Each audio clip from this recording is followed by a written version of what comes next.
எல்லாம் கைக்கு வர நேரம்பா, இப்படி பண்ணிட்டாங்கப்பா, மிரட்டுறாங்க என்று பெண் விவசாயி கதறி எழுத சோகம்.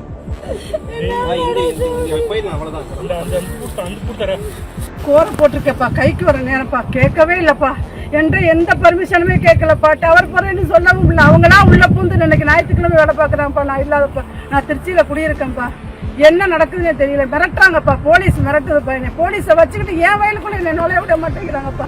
ஒரு வருஷமா கஷ்டப்பட்டு வளர்த்த பயிர் அறுவடை செய்யும் சமயத்தில் நாசமானதால் உடைந்து போன பெண் மனதை உருக்கிய கண்ணீர் காட்சி.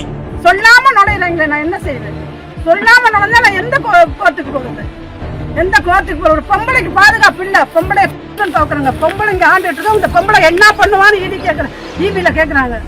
ஒரு ஆளா நீ போடு பாத்துக்கலாம், அவளை நான் பாத்துக்கிறேன், அவ அப்படி இன்ஸ்பெக்டர் எல்லாம் உன்னை தூக்கி உள்ள வப்பண்டி அப்படிங்கிறாரு. பொம்பளையோட நிலைமை இதுதான். பொம்பளை போராட்டம் யாரா பாத்துருக்கீங்க? பொய், அவ்வளவு பொய். போலீஸ் மிரட்டுது, அதுதான் போலீஸை வச்சுட்டு போறேன். போலீஸ் கேட்டா சொல்றேன் நானு. கரூர் மாவட்டம் குளித்தரை அருகே நச்சலூரைச் சேர்ந்தவர் கலாவதி. கணவரை இழந்த நிலையில் இவர் தற்போது தனது குழந்தைகளுடன் திருச்சியில் வசித்து வருகிறார். இவருக்கு நெய்தலூர் ஊராட்சிக்குட்பட்ட பகுதியில் சொந்தமான விவசாய நிலம் உள்ளது.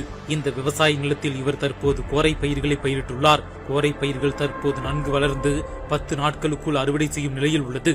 இந்த நிலையில் சின்ன பனையூரில் தற்போது புதிதாக கட்டப்பட்டு வரும் துணைமின் நிலையத்திற்கு உயர் மின்னழுத்த கோபுரங்கள் கொண்டு செல்வதற்காக அவரது நிலத்தின் வழியாக அவரின் அனுமதி இல்லாமல் அவர்கள் பயிரிட்டு தற்போது அறுவடைக்கு தயாராக உள்ள நிலையில் உள்ள பயிர்களை டிராக்டர் ஜேசிபி இயந்திரத்தின் மூலமாக அடித்து பணிகளை மேற்கொண்டதாக கூறப்படுகிறது.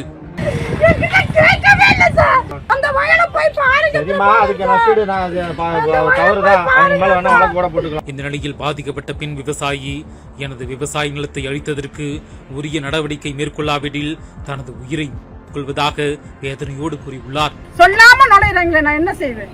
சொல்லாம நுழைஞ்சா நான் எந்த கோர்ட்டுக்கு போறது? எந்த கோர்ட்டுக்கு போற? ஒரு பொம்பளைக்கு பாதுகாப்பு இல்ல. பொம்பளை பாக்குறாங்க, பொம்பளைங்க ஆண்டுட்டு இந்த பொம்பளை என்ன பண்ணுவான்னு ஈடி கேக்குறேன், டிவியில கேக்குறாங்க. ஒரு ஆளா நீ போடு பாத்துக்கலாம், அவளை நான் பாத்துக்கிறேன், அவ அப்படி இன்ஸ்பெக்டர் எல்லாம் உன்னை தூக்கி உள்ள வப்பண்டி அப்படிங்கிறாரு. பயிர்கள் நாசமான தன்னுடைய விவசாய நிலத்தில் பெண் விவசாயி வேதனையோடு தனது ஆதங்கத்தை வெளிப்படுத்தியது சோகத்தை ஏற்படுத்தியுள்ளது. இதில் பாதிக்கப்பட்டவரின் தரப்பு மட்டுமே கூறப்பட்டுள்ளது. குற்றம் சாட்டப்பட்ட மின்வாரிய அதிகாரிகளை தொடர்பு கொள்ள முயற்சித்து வருகிறோம். இரு தரப்பையும் தீர விசாரித்தால் மட்டுமே உண்மை தெரிய வரும்.